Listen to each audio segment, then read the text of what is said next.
बुद्ध के आंसू। एक दिन भगवान बुद्ध भ्रमण पर निकले। घूमते घूमते दोपहर हो चली थी।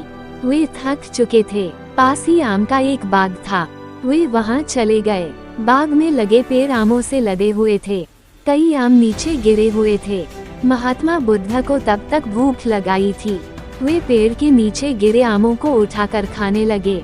भूख शांत हुई तो वे उसी पेड़ की छाया में विश्राम करने लगे। कुछ देर बाद बाग में कुछ युवक आए। आमों से लदे पेड़ देख वे पत्थर मारकर उन्हें तोड़ने लगे।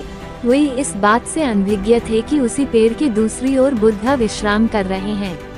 एक युवक ने एक आम को निशाना साधकर पत्थर फेंका, किंतु उसका निशाना चूक गया और वह पेड़ के दूसरी ओर आराम कर रहे बुद्ध के सिर पर जा लगा। बुद्ध के सिर से रक्त की धारा बह निकली।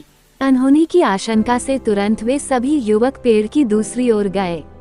वहां उन्होंने चोटिल बुद्ध को देखा। उनके सिर से रक्त बह रहा था और आंखों से अश्रुधारा। युवकों ने सोचा, अवश्य ही पीड़ावश बुद्ध की आंखों में आंसू छलक आए हैं। जिस युवक ने पत्थर फेंका था वह अपराध बोध से भर उठा और कहने लगा, भगवान, मैं क्षमा प्रार्थी हूँ। मेरे कारण आप ये पीड़ा भोग रहे हैं। आपकी आंखों से बहने वाले आंसुओं का कारण मैं हूँ। ये सुनकर बुद्ध बोले, नहीं बंधु, ऐसा नहीं है।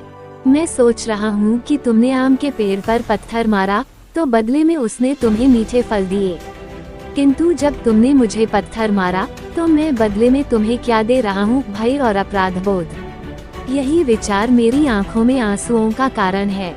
सीख। दोस्तों, महात्मा बुद्ध सीख देते हैं कि हमें आम के पेड़ की तरह होना चाहिए, परोपकार की भावना से ओतप्रोत और सदा दूसरों के भले के बारे में सोचने वाला।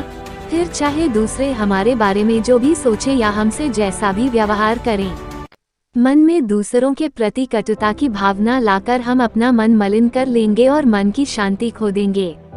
इसलिए सदा दूसरों का भला सोचें, भला करें। भलाई कभी व्यर्थ नहीं जाती। आज नहीं तो कल किसी न किसी रूप में उसका फल अवश्य मिलता है। मित्रों, आपको बुद्धिस्ट स्टोरी बुद्धा के आंसू कैसी लगी? आप अपने बहुमूल्य कमेंट्स के माध्यम से हमें जरूर बताएं। ऐसी ही ज्ञानवर्धक, नैतिक, शिक्षाप्रद कहानियाँ पढ़ने के लिए हमें सब्सक्राइब करना न भूलें। धन्यवाद।